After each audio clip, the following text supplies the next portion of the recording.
कांग्रेस के एक बड़े नेता ने एक महिला नेत्री से कहा कि अब वो कुछ ऐसा मामला देखो। थोड़ी बाजें बंद कर देना यार, पीछे जाना। रेडी? हमारे थोड़ा सा अनाउंसमेंट बंद करवा दो, थोड़ा सा। बंजर माटी में पलकर मैंने मृत्यु से जीवन खींचा है। मैं पत्थर पर लिखी इबारत हूँ, शीशे से कब तक तोड़ोगे? मिटने वाला मैं नाम नहीं, आखिर तुम मुझको कब तक रोकोगे? कब तक?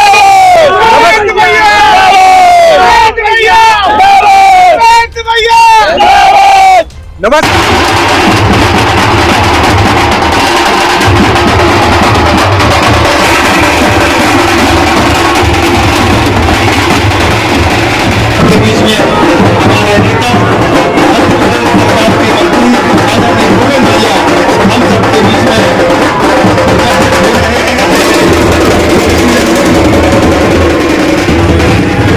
और सर, अब जिस तरीके से मध्य प्रदेश में विधानसभा चुनाव आ रहे हैं, अभी आपके ऊपर कई आरोप भी लगे थे संपत्ति को लेकर, कांग्रेस के कई नेताओं ने लगाए थे। कांग्रेस के एक बड़े नेता ने एक महिला नेत्री से कहा कि अब वो कुछ ऐसा मामला देखो। कांग्रेस षड्यंत्र की राजनीति करती है, झूठ फरेब की राजनीति करती है और इसीलिए देश की जनता कांग्रेस को समझ गई और वो समझते थे कि राज करना हमारा अधिकार है, हम राजा महाराजा हैं। 1 घंटे भाषण देते हैं तो 15 मिनट मोदी जी को गालियां देते हैं, 15 मिनट स्वराज जी को गालियां देते हैं, 15 मिनट स्थानीय नेताओं को गालियां देते हैं। तो ऐसे 1 घंटे का उनका भाषण होता है। मध्य प्रदेश में कुछ ही समय में आचार संहिता लग जाएगी और आचार संहिता लगने के साथ ही चुनावी डेट का अनाउंसमेंट हो जाएगा। मध्य प्रदेश में भारतीय जनता पार्टी ने जन आशीर्वाद यात्रा निकाली, कांग्रेस ने भी जन आक्रोश यात्रा निकाली। तो इसमें आम जन को क्या संदेश किया, आखिर क्या कहना चाहते हैं? देखिए, बड़ा स्पष्ट है। जन आशीर्वाद का मतलब ये होता है कि हम 5 साल सेवा करने के बाद जनता का आशीर्वाद मांगने जाते हैं। तो जन आक्रोश तो कांग्रेस के खिलाफ है, भारतीय जनता पार्टी के खिलाफ थोड़ी है। कांग्रेस के खिलाफ इसलिए जन आक्रोश है कि कांग्रेस ने धोखा करके सरकार बनाई। जनता से, किसानों से कहा हम तुम्हारा 2 लाख का कर्जा माफ करेंगे, युवाओं से कहा हम तुम्हें 4,000 रुपये बेरोजगारी भत्ता देंगे, हमारी आंगनबाड़ी कार्यकर्ताओं से कहा कि हम तुम्हें नियमित कर देंगे। कुछ भी अनाप शनाप जो जिसने कहा। 927 घोषणाएं की थी कांग्रेस ने अपने वचन पत्र में, उसमें से एक भी नहीं की। सर, आम जनता का सबसे बड़ा अधिकार और पावर मतदान होता है, तो इस चैनल के माध्यम से जनता से कुछ अपील करना चाहेंगे, मतदान देते समय किन किन बातों का ध्यान रखें? ऐसा जनप्रतिनिधि हो जिसने क्षेत्र में विकास किया हो, ऐसा जनप्रतिनिधि हो जो भ्रष्टाचार से मुक्त हो, जो चरित्रवान हो, जिसमें सेवा करने की भावना हो। मैं समझता हूं कि ऐसा अगर प्रत्याशी होता है तो वो आदर्श प्रत्याशी होता है। मैं उस माटी का वृक्ष नहीं जिसको नदियों ने सींचा है, बंजर माटी में पलकर मैंने मृत्यु से जीवन खींचा है। मैं पत्थर पर लिखी इबारत हूँ, शीशे से कब तक तोड़ोगे? मैं पत्थर पर लिखी इबारत हूँ, शीशे से तुम कब तक तोड़ोगे? मिटने वाला मैं नाम नहीं, आखिर तुम मुझको कब तक रोकोगे? कब तक?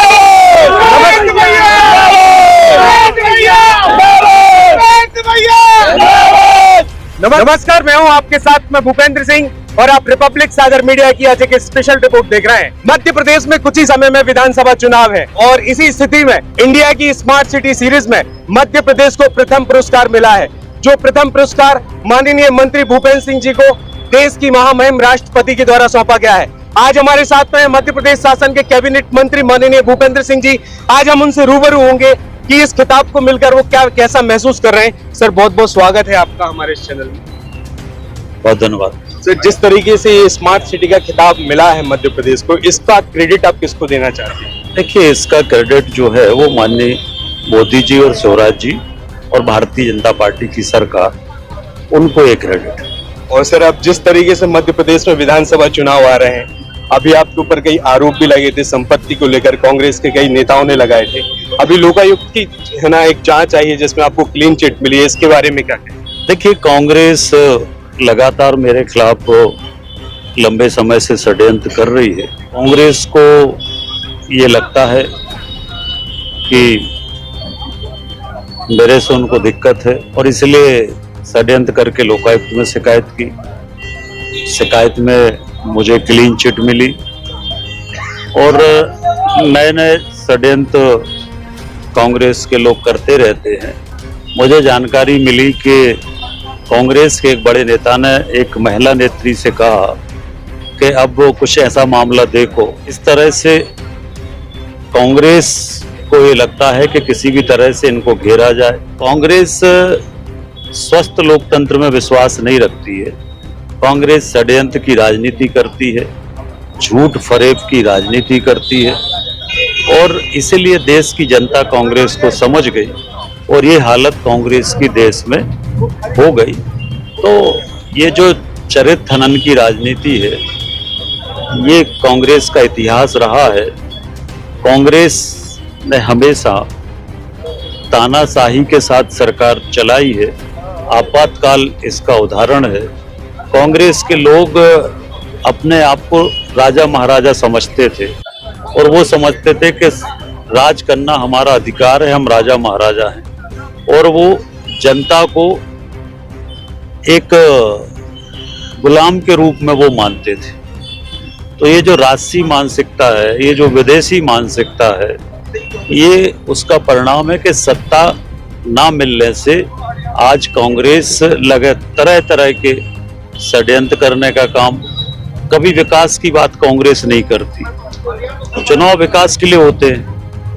तो कांग्रेस के नेता अगर 1 घंटे भाषण देते हैं तो 15 मिनट मोदी जी को गालियां देते हैं, 15 मिनट शिवराज जी को गालियां देते हैं, 15 मिनट स्थानीय नेताओं को गालियां देते हैं।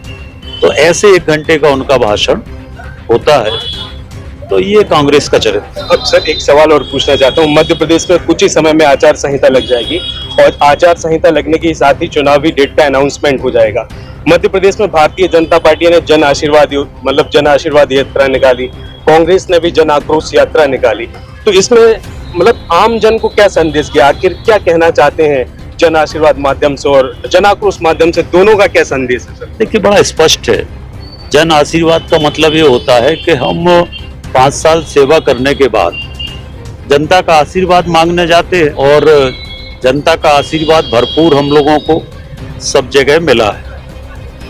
जहां तक जन आक्रोश का सवाल है, तो जन आक्रोश तो कांग्रेस के खिलाफ है, भारतीय जनता पार्टी के खिलाफ थोड़ी है। कांग्रेस के खिलाफ इसलिए जन आक्रोश है कि कांग्रेस ने धोखा करके सरकार बनाई।